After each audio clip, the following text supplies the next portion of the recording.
Takže ahoj, já jsem Karel a zdravím vás na nového videa. Dneska bychom se podívali na set s číslem 76247. Jeho odhadovaná cena je tak 1200 korun. A je to vlastně, podkapitoly jsou, je to od Marvelu samozřejmě, kapitola Avengers a z Infinity Ságy, což je vlastně jako kdyby nakopírované, nebo jak bych to řekl, nakopírované nebo pro někoho kopírované, pro někoho horší nebo lepší sety, než byly předtím.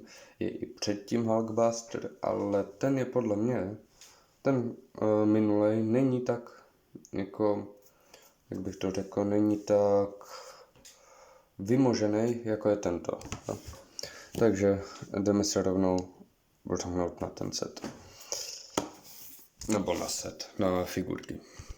Máme tu prvního Outridera. No a samozřejmě hlava. Já nevím, co to má symbolizovat, jestli mě to připomíná oko, to červený, co je na té hlavě. Ale nevím, co to je. To je spíš pusa nebo tak něco. Torzo samozřejmě pěkný. Škoda, že nemají potištěné nohy, ale jsou to jenom pěšáci, takže to jim odpustím. Samozřejmě hlava zezadu natištěná, to torzo taky a má drápy zlatý, takže za mě tahle figurka má takových 7 z 10.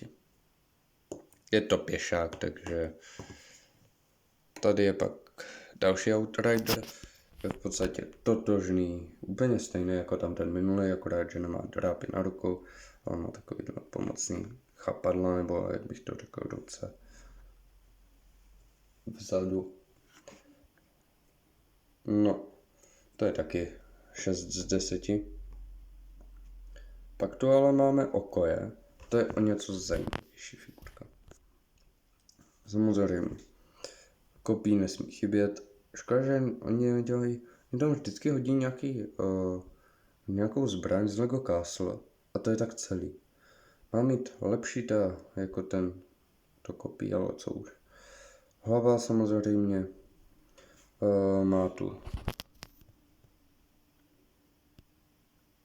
samozřejmě, nevím, jestli to má namalovaný, ale samozřejmě asi jo. Pak zezadu na hlavě nemá ku podivu nic. A má takový pěkný brnění, který myslím, nevím, jestli u minulé oko je to mělo, ale nevím, jestli bylo vůbec. Torzo samozřejmě, tady má opasek, že nějaký ten náhrdelník, zezadu to torzo takhle není, jako upřímně, je to ale jedna z těch, není hlavní postava, to ne, ale jako mohli tam dát nějaký lepší nohy a hlavně oni měli sukně, že? Tak mohli, třeba jak má teďkom Wanda, tak ji mohli dát taky, ale co už. A poslední je tu vlastně Bruce Banner alias Hulk. No a tady jako není moc co komentovat, samozřejmě svoji klasickou košili, na sobě tu bundu, nohy taky mohly být, je to hlavní postava, jo, upřímně, tak by tam mohli mít natištěný něco na těch nohách, ale dobře, no. Torzo, tady jenom nějaký přehyby a počkejte. A vlastně zezadu má tento obličej štvanej. Ten myslím byl i na začátku Infinity War, jak on se snažil, jak byl v tom New Yorku, jak on se snažil proměnit vlastně v toho Hulka, ale nějak mu to nešlo. No ale tomuhle panáčkovi bych, jako Bruceovi bych dal takových 7,5 z 10. To oko je taky 7,5.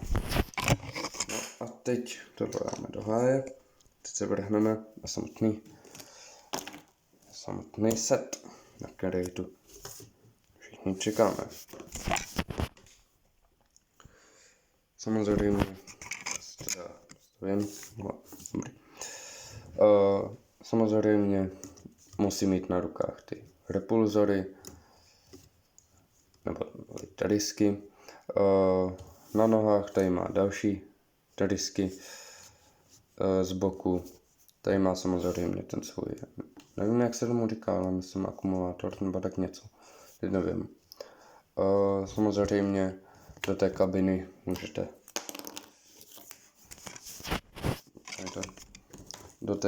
můžete dát bruse, co mu tam byl, ten Iron Man už do toho pak nevlezl od filmu Age of Ultron. No tam hodíte, zaklapnete. Jo, ty ruce, to je docela nedořešené, ale jako vypadá to dobře. Jo.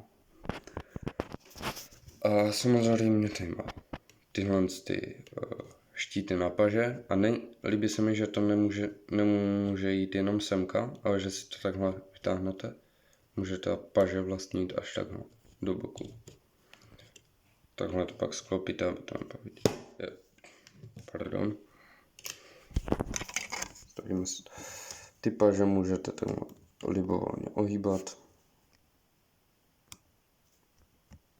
Omlouvám se, máč zaměřen dobrý. Tady samozřejmě ta ruka může se libovolně hýbat. Když takhle nazvedneme ty paže, tak samozřejmě ty nohy. Ach jo. Ty nohy má samozřejmě otočné, i když nevím, kdo by to takhle brutálně využíval.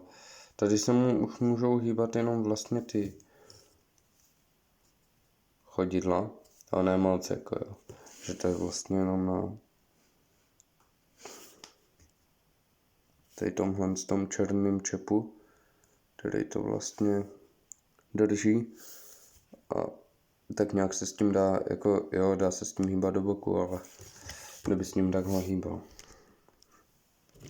No, se podíváme dozadu, není to samozřejmě žádný mechanismus, kterým byste pohybovali těma rukama. No a jinak jako ty záda nevypadají vůbec špatně, líbí se mi, že tady není vidět v podstatě žádný dílek, co by na sobě měl čudlík, jo. Žádný v podstatě. Jo, když nepočítám tady prostě v kabině, že.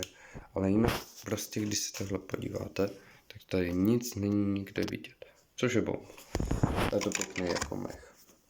Tomuhle jako mechu osobně bych dal takových 8,5 z 10. Podíváme se teď na krabici. Krabice je v podstatě jako všechny ostatní. Zde máme Ironmana s rukavicí a kameny nekonečné, akorát s jeho rukavicí. Tu Thanosovou by já sebe asi nedal. Jako je tu pěkná scénka, jak byli v té Wakandě, jak bojovali. Je to pěkný. A tady máte prostě tu funkci, zde vidíte, to přiblížím, zde můžete vidět Hulka, nebo Hulka Bruce, naštvaný. To bylo taky ve filmu, když on se naštval a byl přímo v tom obleku. Samozřejmě odepnout to můžete. To jde jinak jako nic závažného. A teď se podíváme na plánek. Plánek asi tak. Řekl bych nejhorší věc, co tu je.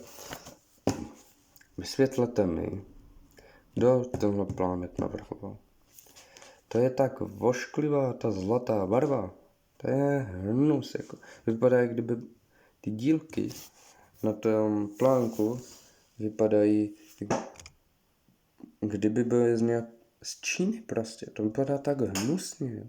Když to potom srovnáte tady s těma, jo, tak to se tomu vůbec nepodobá. Jinak jako plánek nelíbí se mi, jako, ale to už, je to jenom plánek, který se je to akorát vlastně pozitivum je, že tady máte tohohle panáčka, ale reálně nevím, kdo to. Jako panáčka, který vám ukazuje, jak daleko jste došli.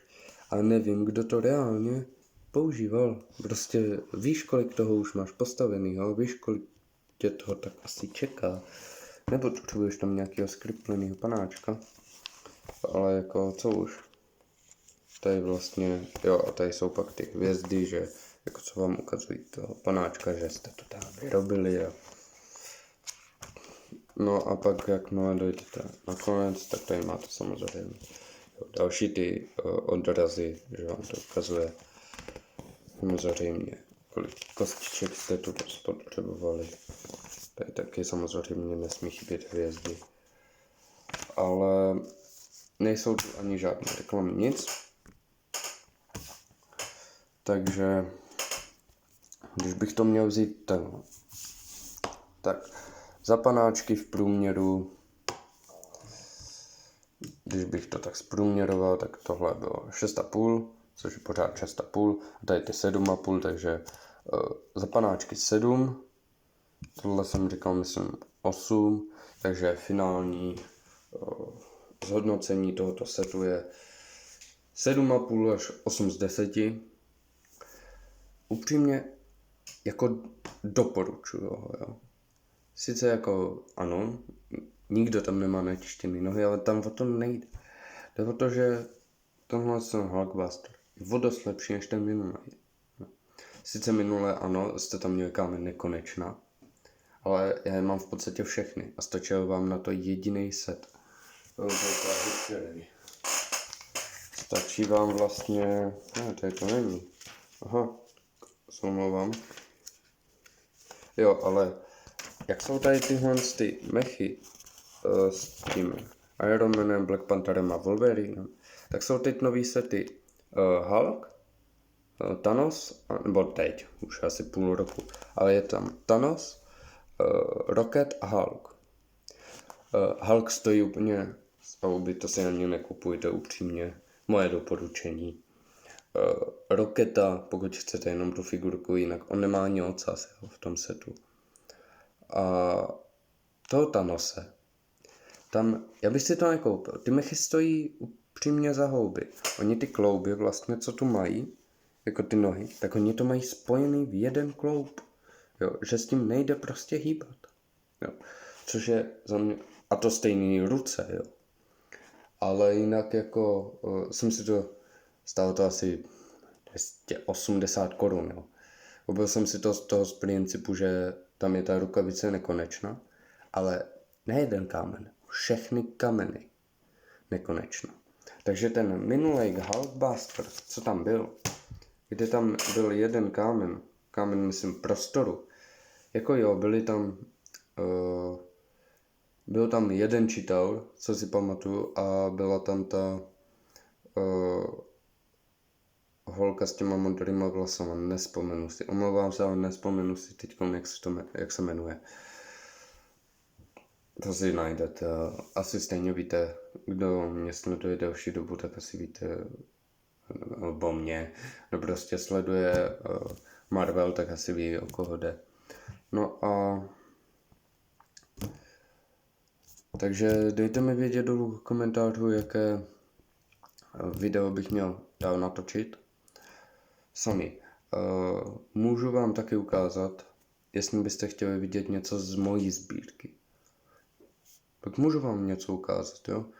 Já vám, až budeme mít 20 odběratelů, tak vám můžu ukázat screen, ve které pak si vy můžete jako diváci, můžete si vybrat, co byste chtěli zarecenzovat, co byste chtěli ukázat, nebo jak se staví, cokoliv se napište. Jako pokud budu mít čas, snažím se s váma komunikovat, budu se s váma teď snažit komunikovat víc než předtím, ale reálně o to neměl nikdo zájem, tak jsem to netočil pak už.